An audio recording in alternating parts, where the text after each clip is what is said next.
whoa, and it blows your mind. It's all the shading and stuff. It's really well shaded. Everything looks so rounded. And you're really going to think that it's a game that's a generation ahead of its time. Yeah, brilliant. Last second timing stuff in there where you have to jump real quick. I think a lot of people are going to be surprised at the kind of game that Donkey Kong Country is.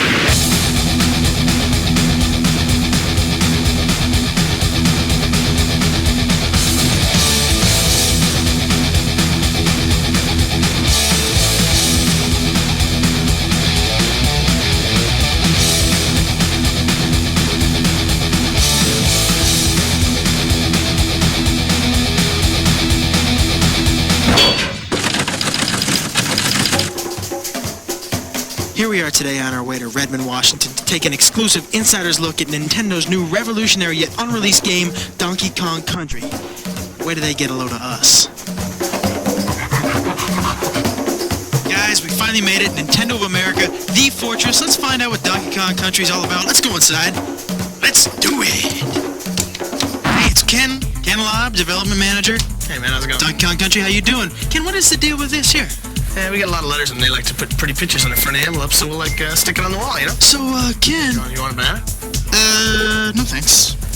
Ken, I want in on this Donkey Kong Country thing. I want on the inside. I don't know. Ken, me and you, pal, we go back a long way?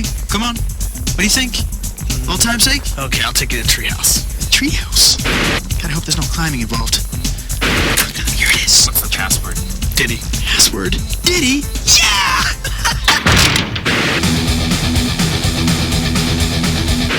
You know, after about 1,000 ditties, we finally get into the treehouse. We're gonna say hello to Tony Harmon. He is the product development manager here at Nintendo. Tony, how you doing? Pretty good. Welcome to the treehouse. Thank you very much. And I want to know the story behind the game. I'm here to talk about the story. I'm the wrong guy. We need to get Dan here. This is Dan House. Oh, Dan! What's up? How are you? Pretty good. Good, Dan. I want to know something about this story. Basically, we had a chance to kind of create a new story for Donkey Kong. We gave him a world to live in, some supporting characters, foremost among those Diddy Kong, the little Kong wannabe monkey guy. Little Kong wannabe? He's a cool little dude who follows Kong around, tries to be just like him. The story actually picks up with Diddy sitting in the jungle guarding the banana horde. No sooner does the storm start, nightfall, Kremlings come, stuff Diddy in the barrel. What are... Kremlings are the tribe of evil reptilian beings who inhabit the island, and they're very envious of Kong's banana stockpile. As we all are. Yes, as anyone would be. Yeah. And they stuff Diddy in the barrel, punt it in the bushes, and grab all the bananas and pick off the loot. Donkey wakes up and... Next day, Kong wakes up, where's my bananas? He goes out to find him. Rescue his little buddy, find out where he is. But Kong's angry, he's got his little buddy back, but he needs his bananas. So we get the Kremlins, we got Diddy, and we get the big fella.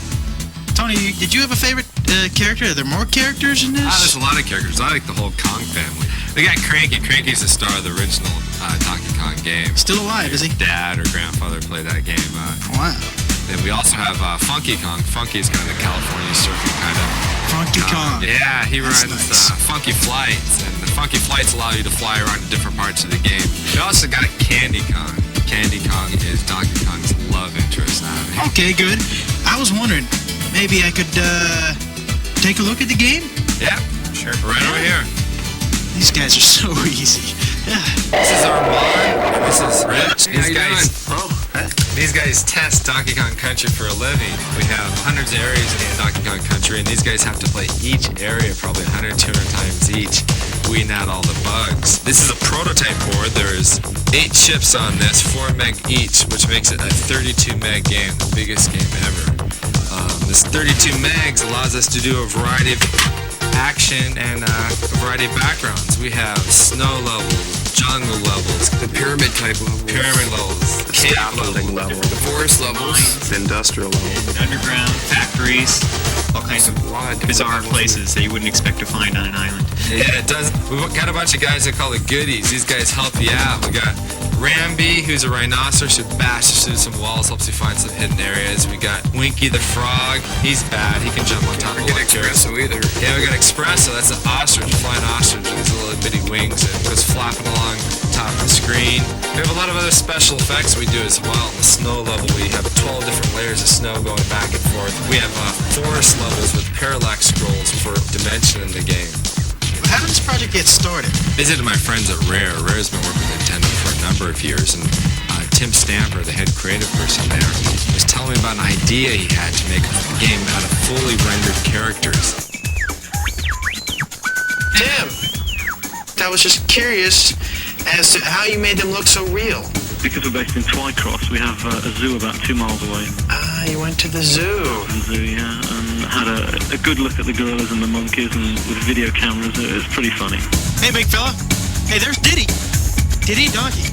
Oh, get out of the way, Diddy. How's it feel to be a prototype, fellas? Using advanced computers to produce a three-dimensional model that we can display on a computer screen. So, what do you got to eat here? Well, today we got the cream of banana soup, the banana and peanut butter sandwich. Hey, your name is George, George Zachary from Silicon Graphics. I was wondering if you could help me out a little bit in explaining the game. Sure, it's a really cool game. It was created on this thing called the Challenge, which is this really advanced supercomputer. Basically, picture 20 supercomputers in a box. Now, with all this technology, am I going to have to buy an adapter for my home Nintendo? Not at all. In fact, when the game was created on the Challenge, it was basically specially output to the Super Nintendo game system.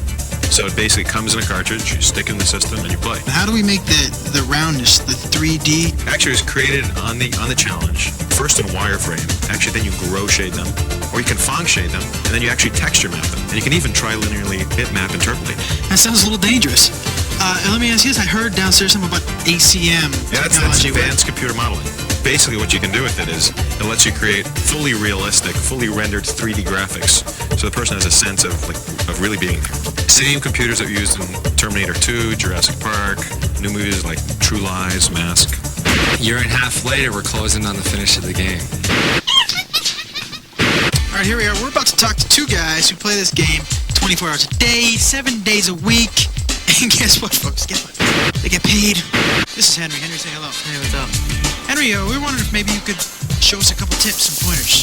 Yeah, sure, no problem.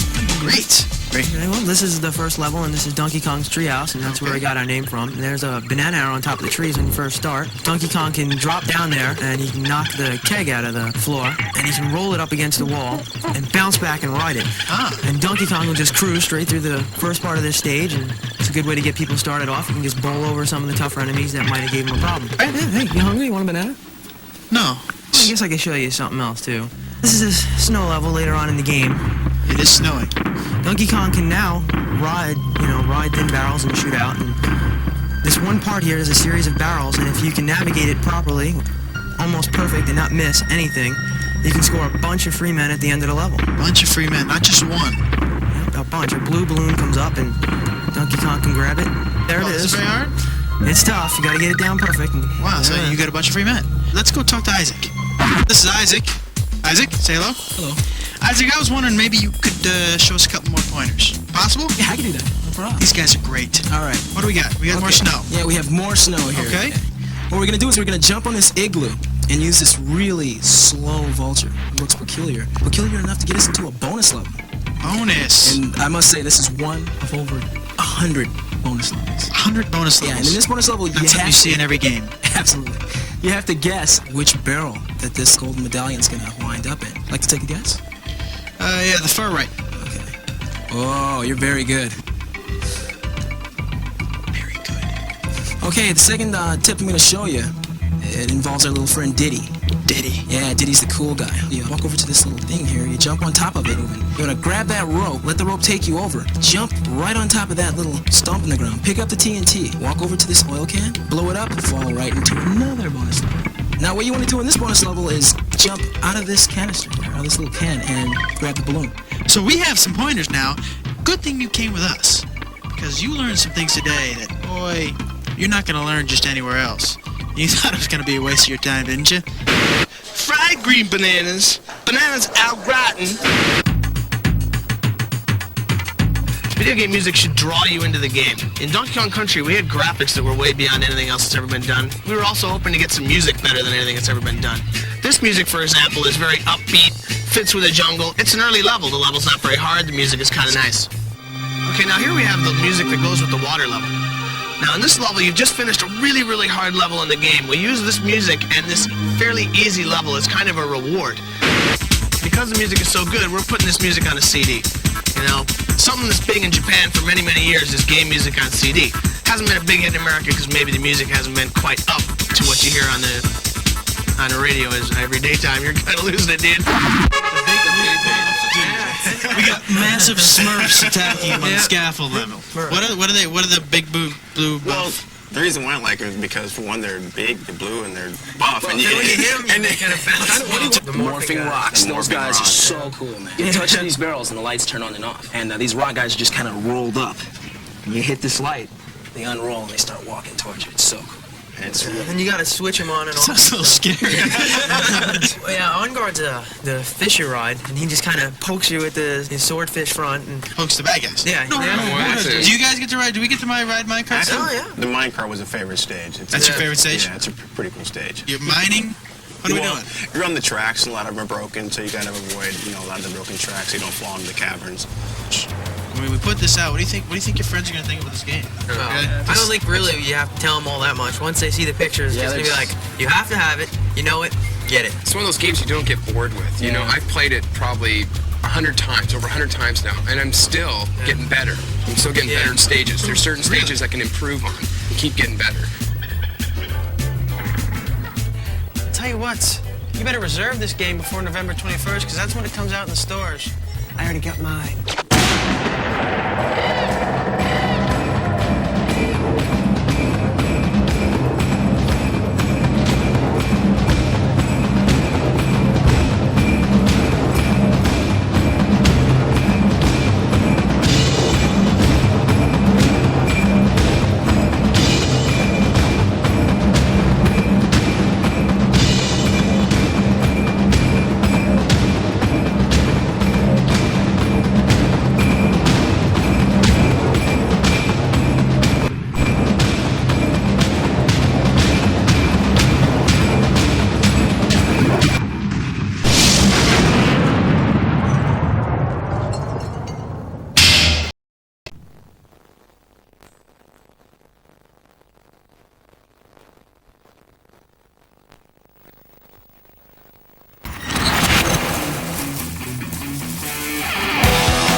Before Nintendo came out with Super Metroid, we wanted to make sure it was the most intense Metroid battle ever, so we thought we'd see how Killer here would fare against it. Ready, boy?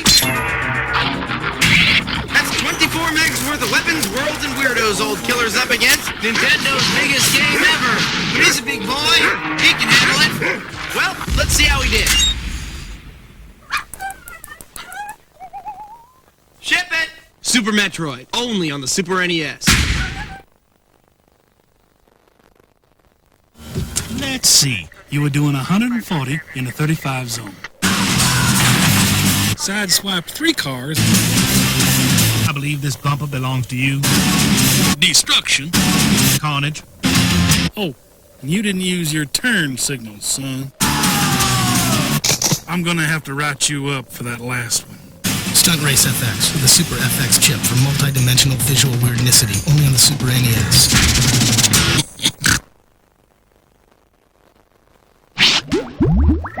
Brian, people ask, how do you cope with being a disembodied brain, just floating in a jar with no girls, no music, no car, no parties? It's not so bad, I say. I just play with my Game Boy. Till they all get here.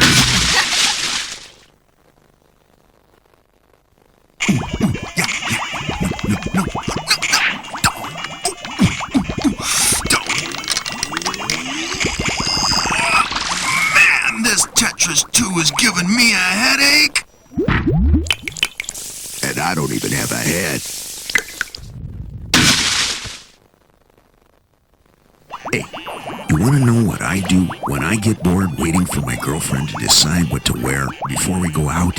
Not too frumpy, too tight, not too revealing. I just slip into this little gray plastic number. Oh, how sweet. Okay, so it's not a Game Boy, but I guess her heart's in the right place. By the window, second shelf down on the right. Got 40 pounds burning a hole in your pocket? You could either buy a Game Boy like this, or own a pair of pants like this.